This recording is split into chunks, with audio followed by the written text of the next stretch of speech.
Hey, what's up everyone? I hope you're all having a wonderful day or night, but for now, let's get into the video. Listen, I don't know who needs to hear this right now, but stop wasting your energy and stop losing sleep over these fuggos, okay? Because let me remind you something that you probably forgot. You were the one that was a little bit hesitant and resistant, but then you were like, you know what, I'm gonna throw this guy a bone, I'm gonna give him a chance. And then he disappeared faster than Casper the Unfriendly Ghost, because we know that Devon Sawa would never. And listen, not every guy can handle a 10, okay? But that's not your problem. What happens is these guys bag a baddie like you, and then they get all this crazy confidence. They think they can go out and get whoever, and they have all these options, but they can't, and they don't. These guys are running out of hair and time. Let them. Because eventually they're going to take off their hat, and then they're going to be all alone, and you're just going to keep getting hotter. Yes, of course, because with age you only become hotter. Not to mention that the more hair I lose, the hotter you become. Princess, you wouldn't be a 10 if you added your two dogs. Being ugly on Hinge in reference to how bad I feel when I use dating apps. I find every time I get on Hinge, which is not a novel concept, but for some reason I always think it's going to be different for me, my self-esteem goes through the floor. Anyone that I like does not like me back. And anyone that likes me makes me wonder why, in what world, we would be a match. In the real world where we all have mirrors. The comments on this video are actually making me feel physically sick. I posted a video which says, I may have been the girl that got cheated on, but I will never be the girl that knew he had a girlfriend and still went there anyway. Has my video hit the wrong side of the bloody planet or something? The amount of girls commenting on this video who are boasting that they are the other woman. They are like literally proud, saying, oh, we had a wife and kids and I still went there and I don't care, I'll do it again. Are you unwell, hun?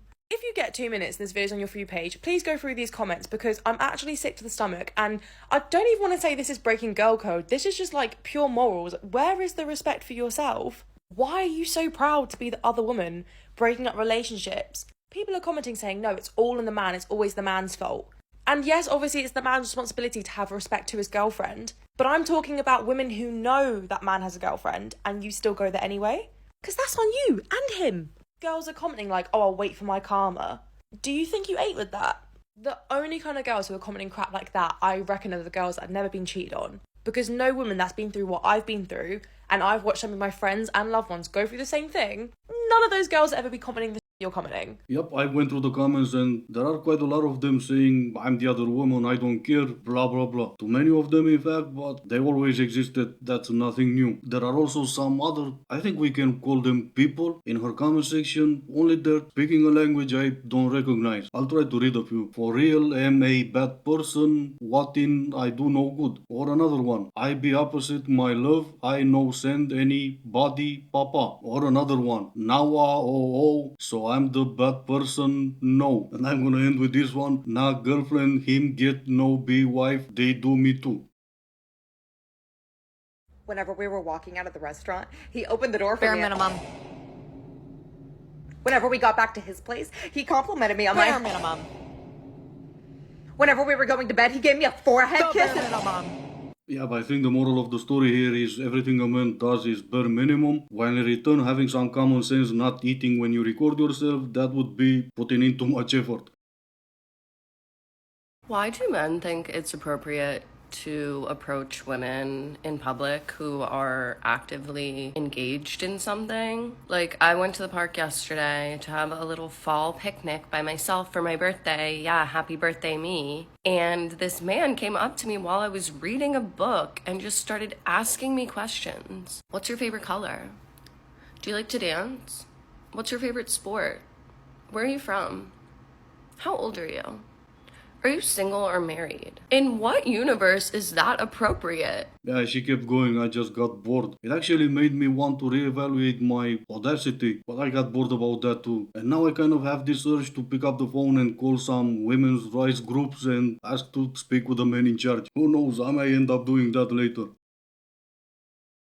As a gentleman, you have to have confidence. Like, you can be very unattractive, you can be ugly, and be respectful and kind. And, you know, she might be interested in you, because being attractive can only take you so far. You can be really attractive and just have an ugly personality, or you don't know how to treat a woman, or you think you're so attractive you feel like you don't have to do much for her, which is not true at all. If she is so dumb, she will stay with you. But if she is a smart woman, she's going to leave you for the man that respects her, honors her, and treats her right, despite of how he looks. Now, I'm not saying that looks aren't everything. Looks are very important. Usually that's the first thing that attracts someone. It's their looks, right? But that's not what's going to keep a person. It's the heart.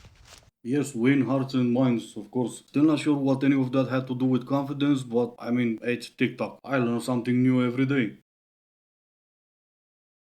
He told me to come over, so I taught him something about stranger danger. So he texted me, he's like, where the fuck is my microwave? And I'm like, sorry, honey, like, I'm a hunter and gatherer. Not my problem, queen. Should have known about stranger danger, now you don't have a microwave. Yeah, you go, girl. Sleeping with a stranger for a microwave, yeah, that's the new level of empowerment. I cannot imagine being with a man who is not blue collar inclined. How are you women out here dating a man who cannot mount a TV on its wall? If your husband doesn't know a little bit of everything, is he even a husband? No offense, white collar boys, but come on. I literally cannot imagine being with a pretty boy. Like, what do you mean you can't change my tire? Do you want me to paint your nails? Like, do we need to go get a pedicure together? I can't. I'm probably gonna get hate for saying this in the 2024 generation where men carry purses, but I don't care. Can men be men again? Thanks. Well, yeah, sure, but isn't that toxic? Masculinity, why would you? No, but to be serious for a second, just because he's, let's say, a finance bro doesn't mean he doesn't know how to change tires. Maybe he did grow up with a father, but he decided to go into finance. Or he might be an IT guy, but he had to be self-reliant since he was, I don't know, 14, 15. What I'm trying to say is one doesn't necessarily cancel the other. Just got back from a date. I think I'll just... How do you freeze eggs?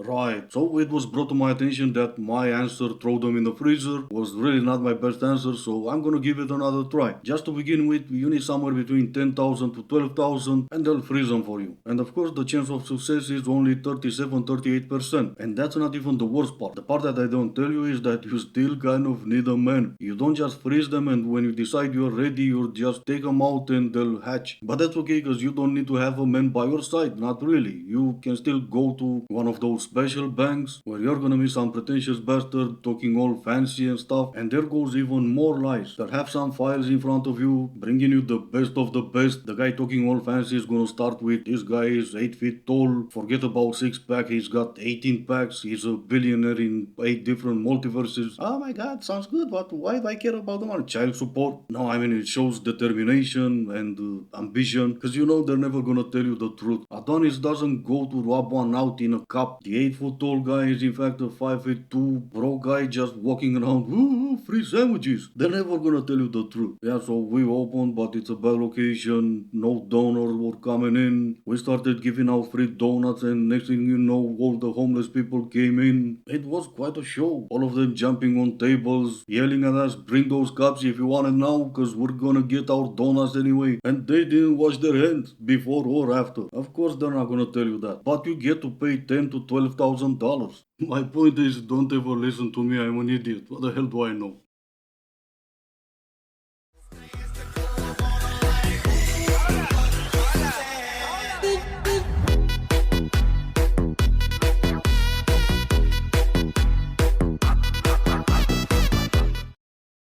Alright, this is gonna be it for today. As always, I do hope you enjoyed it. If you didn't, I still appreciate you for making it this far. Thank you all so much for watching. Stay safe and I will see you in the next one.